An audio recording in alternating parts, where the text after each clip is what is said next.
بسم اللہ الرحمن الرحیم۔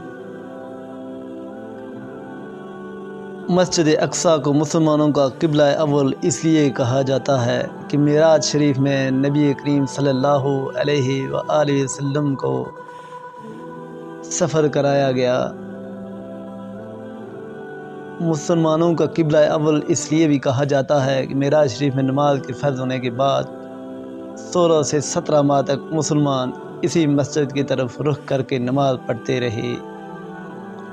بعد ازاں مدینہ شریف میں ایک نماز کے دوران میں قبلہ کی تبدیلی کا حکم آ گیا اور خانہ کعبہ کو قبلہ قرار دے دیا گیا۔ مسجد اقصیٰ کو مسلمانوں کا قبلہ اول کہا جاتا ہے۔ اسے اسلامی نقطۂ نظر سے خانہ کعبہ اور مسجد نبی کے بعد مقدس ترین مقام کی حیثیت حاصل ہے۔ یہ مسجد فلسطین کے دارالحکومت بیت المقدس کے مشرقی حصے میں واقع ہے، جس پر اس وقت اسرائیل کا قبضہ ہے۔ کہا جاتا ہے کہ مسلمان مسجد کے اندر 5000 تعداد تک سما سکتے ہیں، یعنی اس مسجد میں 5000 نمازیوں کی گنجائش ہے۔ البتہ اس کے وسیع صحن بھی موجود ہیں جن میں ہزاروں افراد نماز ادا کر سکتے ہیں۔ مسجد اقصیٰ کا ذکر قرآن حکیم کی سورہ بنی اسرائیل کی پہلی آیت میں کیا گیا ہے۔ یہ آیت حضور نبی کریم صلی اللہ علیہ وآلہ وسلم کے واقعہ معراج کی طرف اشارہ کرتی ہے۔ یہ واقعہ اپنے مقام پر جہاں حضور علیہ السلام کی عظمت و فضیلت پر دلالت کرتا ہے، وہاں مسجد اقصیٰ کے فضل و شرف کا بھی غماز ہے۔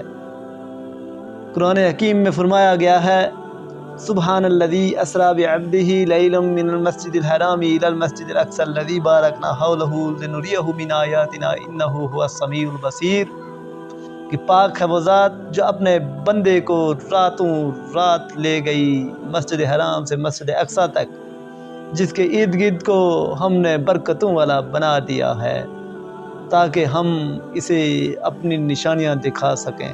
بے شک وہ وہی ہے جو سمیع بھی ہے، بصیر بھی ہے۔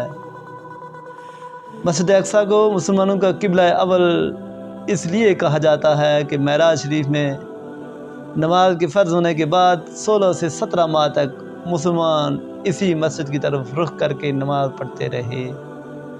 بعد ازاں مدینہ شریف میں ایک نماز کے دوران میں قبلہ کی تبدیلی کا حکم آ گیا اور خانہ کعبہ کو قبلہ قرار دے دیا گیا۔ تاہم ایک عرصے تک پیغمبر اسلام اور مسلمانوں کا قبلہ رہنے کی وجہ سے مسجد اقصیٰ کو ایک خاص مقام حاصل ہو گیا۔ احادیث کے مطابق مسجد حرام، مسجد اقصیٰ اور مسجد نبی کی طرف سفر کرنا باعث برکت ہے۔ اس کے علاوہ یہ برکت والی مسجد ہے، یہ شہر برکت والا ہے، انبیاء اکرام کا شہر ہے۔ حضرت موسیٰ علیہ السلام نے اپنی قوم کو اسی شہر میں داخل ہونے کا حکم دیا تو انہوں نے انکار کر دیا۔ پھر ایک مدت تک بنی اسرائیل صحراؤں میں بھٹکتے رہے۔ بعد ازاں وہ اس شہر کی طرف آئے اور اسے فتح کر لیا۔ اس کے بعد مختلف ادوار میں اس شہر میں یہودیوں کی حکومت رہی۔ حضرت سیدنا عیسیٰ علیہ السلام بھی بنی اسرائیل سے تعلق رکھتے تھے۔ ان کی زندگی میں تو یہودیوں نے ان پر ظلم و ستم روا رکھا اور ان کے اعلیٰ مقام و مرتبہ کو قبول کرنے سے انکار کر دیا، لیکن بعد ازاں ایک عرصے تک مسیحیوں کی بھی اس شہر پر حکومت رہی۔ مسیحی اس شہر پر کافی عرصہ تک حکومت کرتے رہے۔ 15 ہجری میں خلیفہ ثانی کے دور میں مسلمانوں نے بیت المقدس کو فتح کیا۔ مسجد اقصیٰ کے قریب ایک مقام صحرا ہے جہاں سے نبی کریم معراج پر تشریف لے گئے تھے۔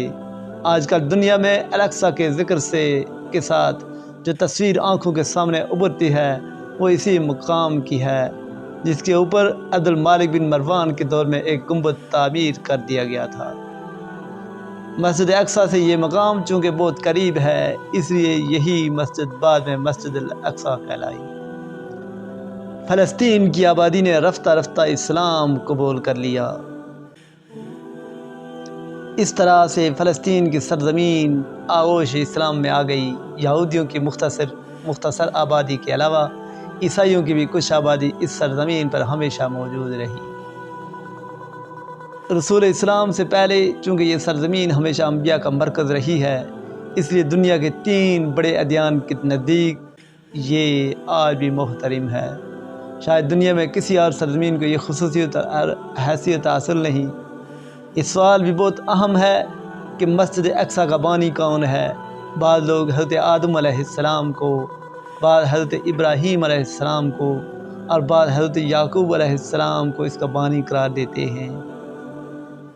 اسرائیل بھی حضرت یعقوب ہی کا نام ہے اور آپ علیہ السلام ہی کی اولاد کو بنی اسرائیل کہا جاتا ہے۔